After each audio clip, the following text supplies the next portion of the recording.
और जो पैदावार थी वो आधे से कम रह गई थी उस टाइम पे। करीब करीब 35-40 साल पहले आज से गुलाबी सुंडी 1900 करीब 82 के बाद से थी, करीब 40 साल हो गए। गुलाबी टाइम में गुलाबी सुंडी बहुत आती थी। मैं इस सेंटर पे 1990 में आया था। डॉक्टर बैनर्जी का मुझे दिखाया कि गुलाबी सुंडी जो फूल है वो ऊपर से जुड़ जाता था, उसके अंदर गुलाबी सुंडी फूल के अंदर मिलती थी। गुलाबी सुंडी अगर आती है तो फूल ऊपर से जुड़ जाता। 2010 में मुझे याद है आ गया था, BG2 भी आ गया था, लेकिन पैदा की शक्ति थी, सुंडियों का हमला ना हो इसमें, वो सुंडियां इसके लिए हैं।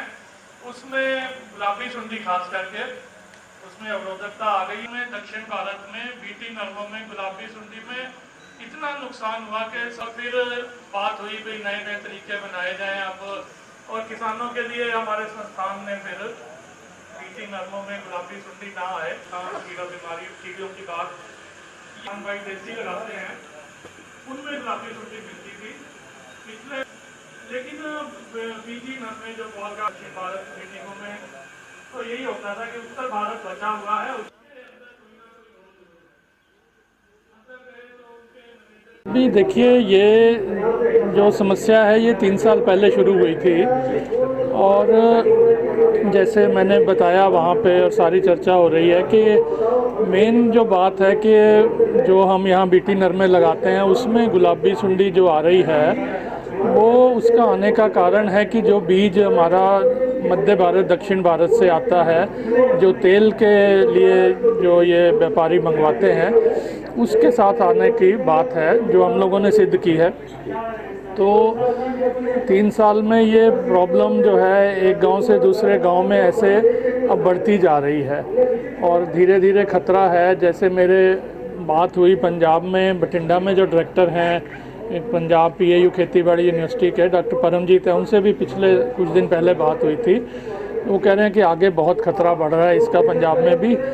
तो उसके लिए हम जगह पे हर जगह पे इधर से ये संस्थान के जो हमारे वैज्ञानिक हैं इंचार्ज हैं ये पूरी कोशिश कर रहे हैं, हर स्तर पे ये लिखा पढ़ी भी कर रहे हैं कि किसी तरह से या तो बीज के ऊपर कोई क्वारंटाइन लगे, बीज में रोक हो, अगर नहीं होती तो जो भी बचाव कर सकते हैं उसका इनको इतनी तो जिम्मेवारी लेनी पड़ेगी कि भाई आप मुनाफे के लिए जो काम कर रहे हो तो किसानों का तो बचाव करना पड़ेगा।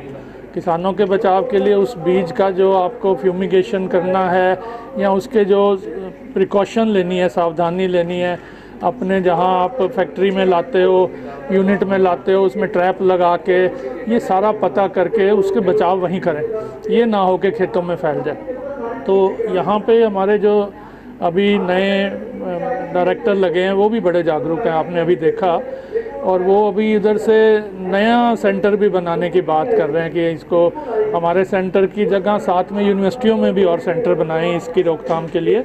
तो पूरे ज़ोर शोर से कोशिश जारी है, और अगर आ भी गई तो रोकथाम कैसे करनी है उसके लिए भी हम पूरे प्रयास जो है यहाँ से हमारे वैज्ञानिक हो गए, टुटेजा साहब हो गए, डॉक्टर ऋषि हो गए, ये सब मिल के पूरी तरह से लगे हैं। कितना एरिया इफेक्ट हुआ है इस सुंडी से? अभी तो जो मेरे पास पूरा डाटा तो नहीं है, मेरे ख्याल 25-30 गांव में तो हो गया, नहीं सारे मिला के, हिसार में, जींद में, कुछ बठिंडा में, ऐसे करके है सेंटर के। हाँ, इस तरह से करके सारा अभी इकट्ठा रिपोर्ट बना रहे हैं ये।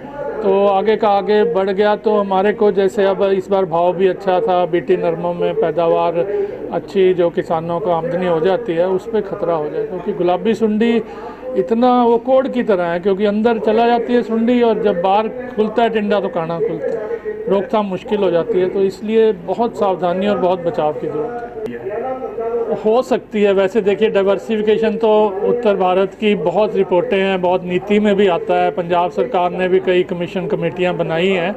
डाइवर्सिफिकेशन तो हमें करनी पड़ेगी, अपनी नीतियां अपनी ठीक करके किसी तरह से धान का एरिया कम करें और उसके अंदर हम जो है और चीज़ें चाहे पल्सेस हैं या और क्रॉप हैं वो लाएं, लेकिन उसके साथ जब तक वो पॉलिसीज़ नहीं बनेंगी कि भी उसका पूरा मिनिमम सपोर्ट प्राइस मिले हमें, उसके साथ जो वो फसल आ रही है उसके जो स्मॉल स्केल इंडस्ट्री हैं, फूड इंडस्ट्री है, सारे यूनिट्स हैं, उस तरह की एक बड़ी व्यापक योजना बन जाए, तभी किसान भाई उसमें डाइवर्सिफिकेशन में जाएंगे धीरे धीरे। लेकिन उसमें सरकार को पूरे जोर लगा के नई नीतियां बना के ही संभव होगा, लेकिन ज़रूरी बहुत है ये बात। जीएम से आगे क्रिस्पर टेक्नोलॉजी की आजकल चर्चा है, क्या उसमें इस चीज़ों के लिए आंसर्स हैं जो फेस कर रही है पाकिस्तान? हाँ, आंसर तो है। क्रिस्पर इतनी ज़बरदस्त टेक्नोलॉजी है। क्रिस्पर जो टेक्नोलॉजी है उसमें ये होता है कि कोई भी जीन आप ना बिल्कुल अपने हिसाब से, जीन एडिटिंग बोलते हैं उसको, ऐसे उठा के ऐसे डाल सकते हो।